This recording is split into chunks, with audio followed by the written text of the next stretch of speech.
What would happen if you were sent back to Sudan? They will kill me immediately. Rebecca is a Sudanese refugee living in Israel. For security reasons, we've changed her name and can't show her face, or the faces of the other Sudanese refugees we interviewed for this story. Here's the thing.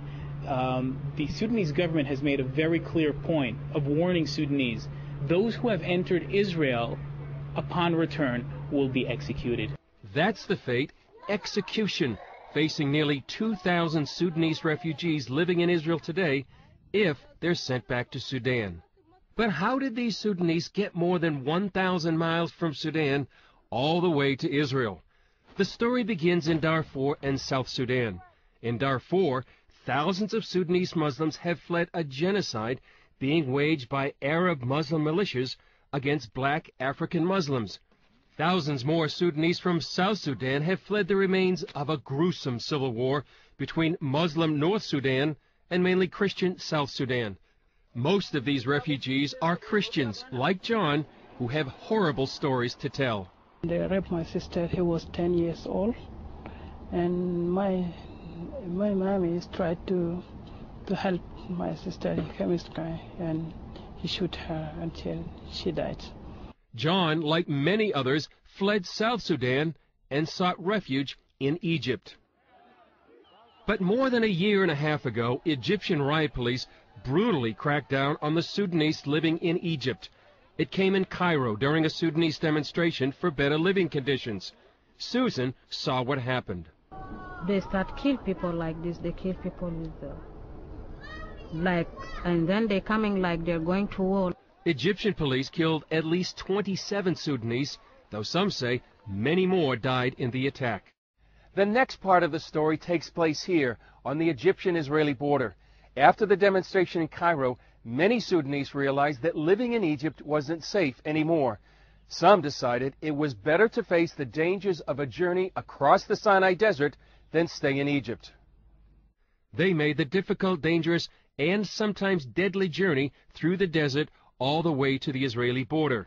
Rebecca came across the desert with her husband and 2 children. It was really very dangerous because you know that you might be killed in that time. Their stories are amazing stories because they fled Egypt seeking asylum here. They would get to the border, Bedouins would bring them there, they and their husbands would sell everything in order to make the trip. So in early 2006, Israel found itself with a refugee problem. When the refugees started coming, Israeli officials asked Rita Sukahira, who runs a women's shelter, to help. And at that point, the policy for Israel was to put the men in prison, and we were the only place taking women and children. But early this year, hundreds more refugees came across the border. So if before we'd have 1 or 2 guys crossing the border every month, all of a sudden we had 50 people crossing the border every night.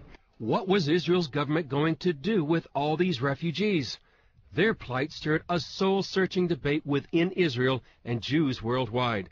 After all, most of the nations turned their back on Jews fleeing the Holocaust. How could Israel turn its back on those fleeing another genocide? So far, the government has decided to accept some of the refugees.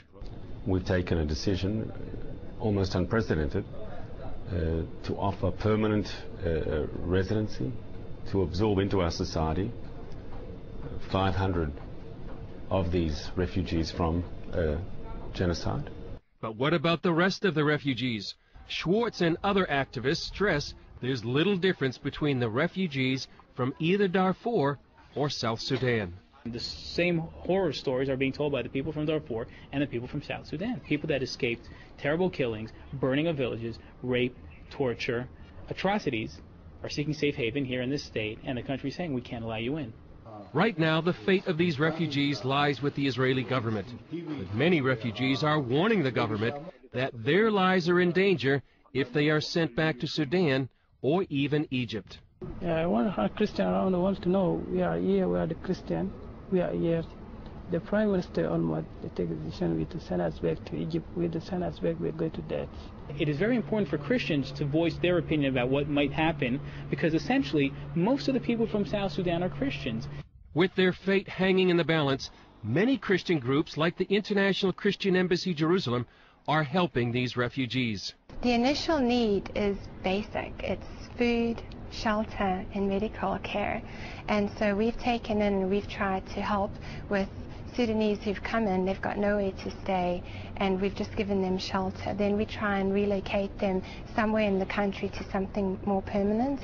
Those working with the Sudanese are asking both for help and prayer.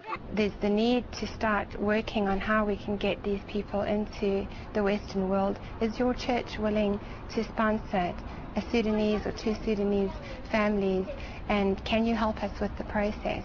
Pray for them.